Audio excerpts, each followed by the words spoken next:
This is the Investor Connect podcast program. This is Hall T. Martin. I'm the host of the show, in which we interview angel investors, venture capital, private equity, family offices, and many other investor groups for startups and growth companies. I hope you enjoyed this episode. Thank you for joining us. Well, hello, this is Hall T. Martin with Investor Connect.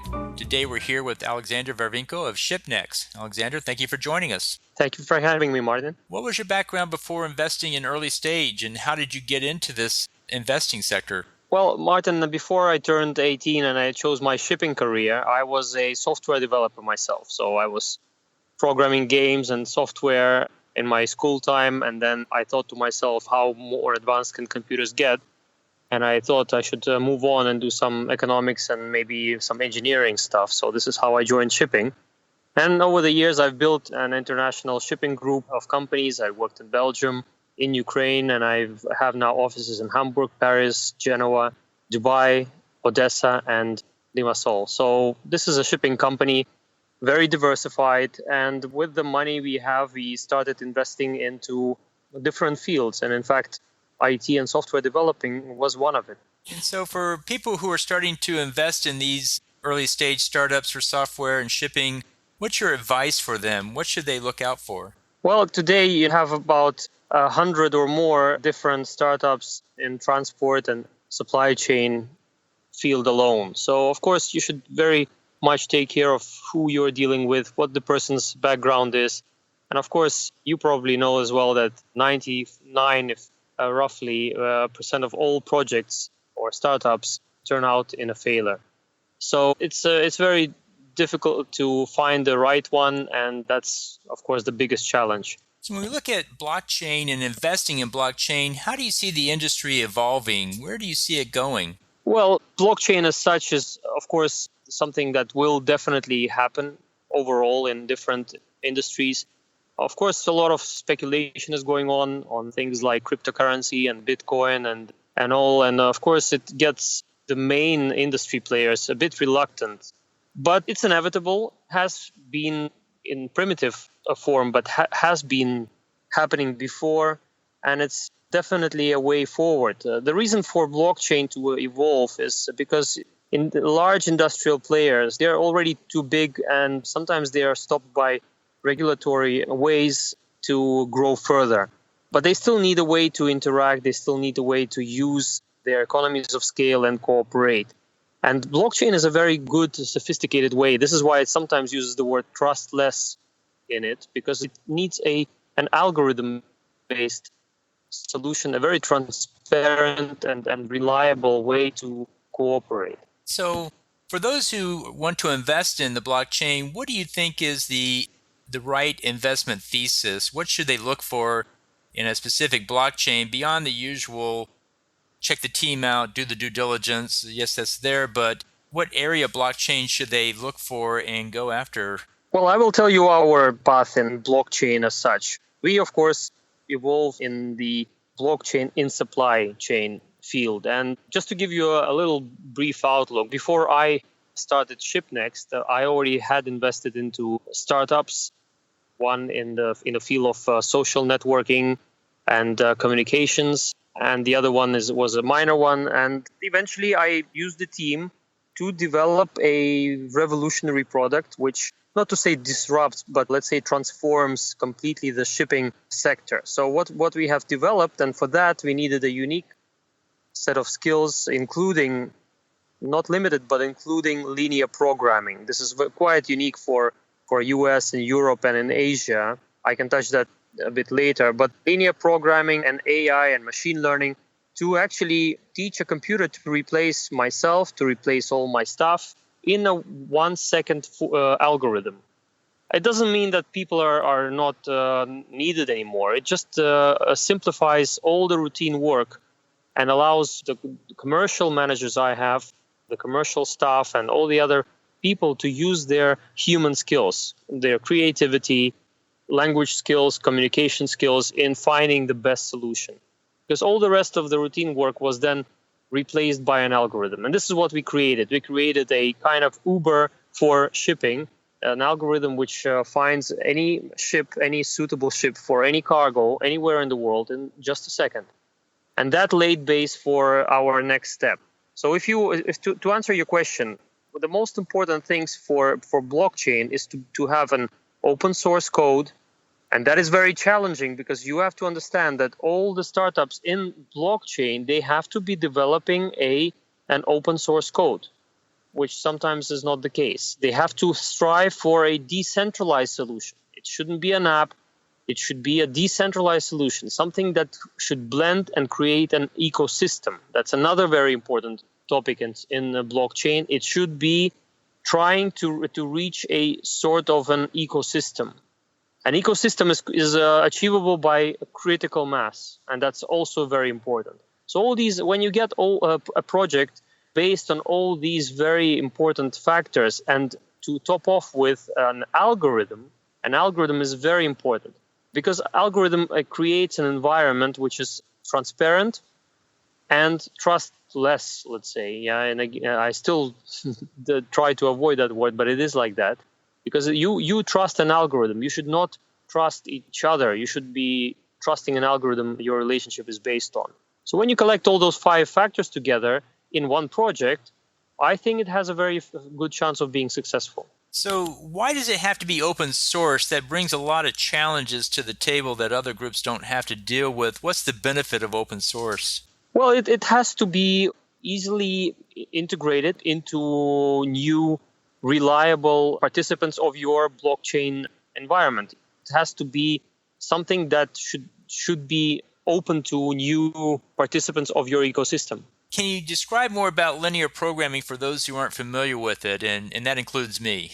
Yeah, in fact, our next step, we started off matching one cargo to one ship from one port of loading to one port of discharge. However, with the algorithm that we created, we are eventually going to build a real-time container booking system. So what linear programming does, it puts any business problem you have, any life problem you have, so to say, in a formula. So to put it in simple, if you want to buy coffee for your office tomorrow, you can, of course, do the guesswork, or you can build an algorithm which would include all the real-time databases you usually use in your head to estimate how much coffee you would need, how many people you have, how many of them drink coffee or tea, what's the weather like, how many are on vacation, on business trips, is it a working day tomorrow or not, things like that. And if you put it in or build it in a very sophisticated manner, you will get a pretty exact number at the end. But you have to have quite a few real-time databases. Do those exist in the shipping industry already, or do you have to create those? Well, by creating an ecosystem, and again, this has to be an open source solution to get all the members in. And this is what we are actually now doing. We are getting the ports in, integrating their live data. We are getting it from satellite systems, from trucking companies, from shipping companies, from our clients, the industrial groups and traders. Of course, the more we get, the more efficient is the space. I will tell you where the science comes from, but now it's becoming very popular in US and Europe, and larger companies like Maersk, they're also trying to find people with such skills. It was first used in practice in the late 80s in the planned economy, so to say. It was the Soviet Union. However, the problem was that there were no satellites, no computers, and no two-way transparent communication. So a lot of bureaucracy that all led to a collapse of this planned economy. However, it was based on paper planning. And if you were a producer somewhere in the eastern part of the country, you had a perfect plan built on to sustain the whole economy. However, if you failed on it, the only way to get the whole economy recalculated was next year. Today, with satellites, with computers, instant communication, real-time databases, you can have it running pretty efficiently. So this is what we are, in fact, implementing in the supply chain. And so what software tools exist today in the form of OSs, languages, applications that help you build these applications? Well, we use several. I wouldn't be able to give you all of them because our CTO is the one to ask. But of course, the first one we used was JavaScript. However, we do build our blockchain solution at the moment on Ethereum. We are, though, looking at other ones like EOS. we are open to other solutions as well. So far, I think these are the main ones. As I said, I wouldn't be able to give you all the names out of my head.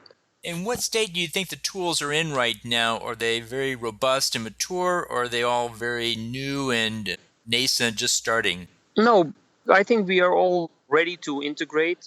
Of course, things like everything starting from corruption to just being a large company, or just not ready to acquire or to absorb new technology, down to in fact falling for larger, more famous, but not necessarily capable of building anything companies out there, and that of course drains some of the bigger industrial groups. I keep giving this example to some of our clients. I mean, there are companies who would be happy building something for you and be happy with the result. But there are other construction companies that just never succeed in getting to the final stage. They just like the process of building too much.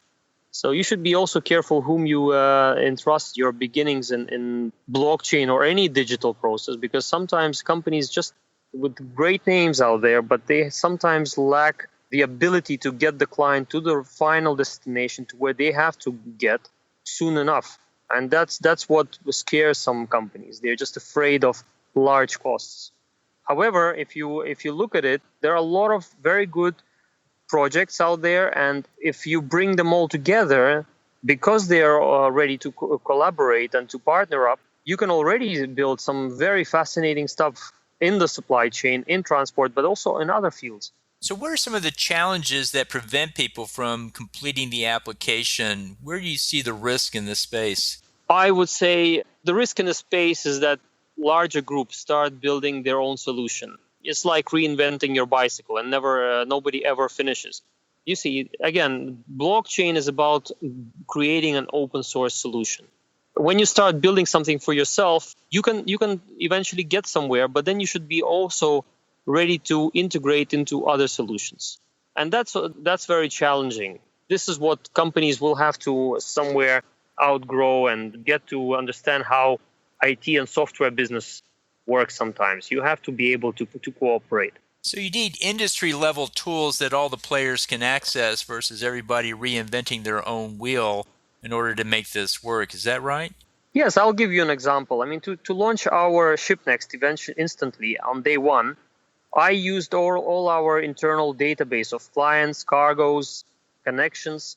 And when we launched this algorithm, all my clients suddenly started matching all the shipping lines or all the shipping companies. So that's disruptive in a way. But on the other hand, I proved myself, I proved my colleagues, I proved the industry that in many ways, people don't only grab onto a solution. They still need people to communicate. It's like you having a camera in your telephone. It doesn't mean that all the photographers are eliminated.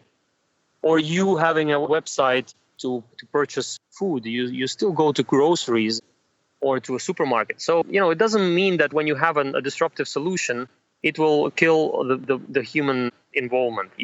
This is what we've proved with our project. We launched this algorithm. It already gets you the solution within a second.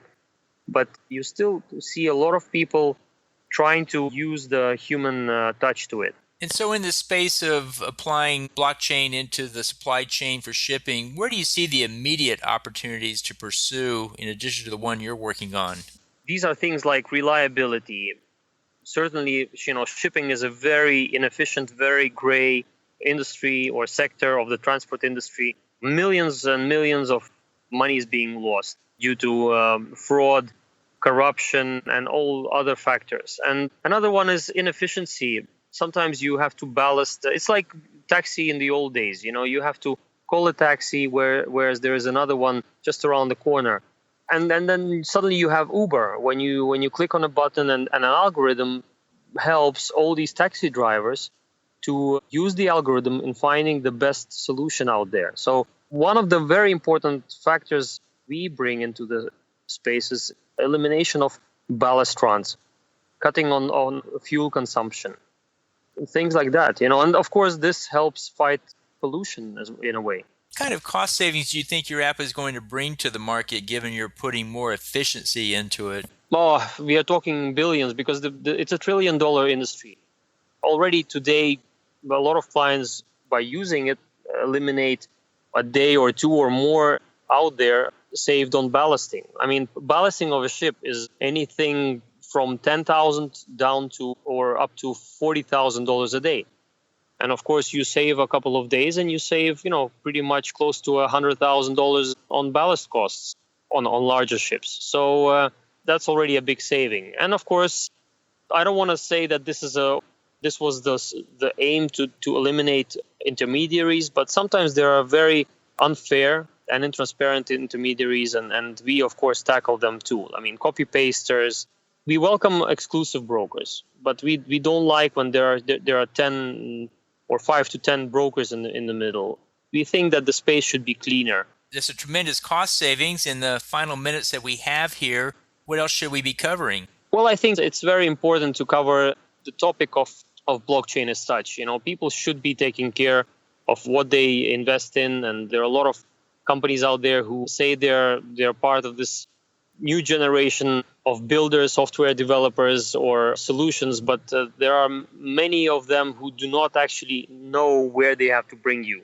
So you have to really take a look at whatever you're investing into. Who stands behind that project? Has that person built anything before he's going to disrupt or transform, or actually a better word is even evolution, not revolution, but an evolution of this industry or any other industry? Is that person really the person to evolutionize the industry or not? Has he built anything before you invest into his or her startup? Well, we appreciate your taking time. How best for the listeners to get back in touch with you? Well, you can find us on shipnext.com. My email is ceo@shipnext.com, and I would be happy to answer any questions. Well, very good. Well, we'll be glad to share this with you and put it out on the web and have more people come back and talk with you about it. I want to thank you for taking time to talk today. Thank you very much. Have a nice day. Goodbye. Investor Connect helps investors interested in startup funding. In this podcast series, experienced investors share their experience and advice. You can learn more at investorconnect.org.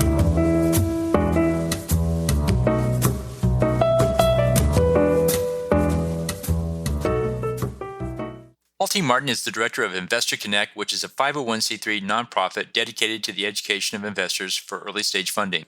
All opinions expressed by Hall and podcast guests are solely their own opinions and do not reflect the opinion of Investor Connect. This podcast is for informational purposes only and should not be relied upon as a basis for investment decisions.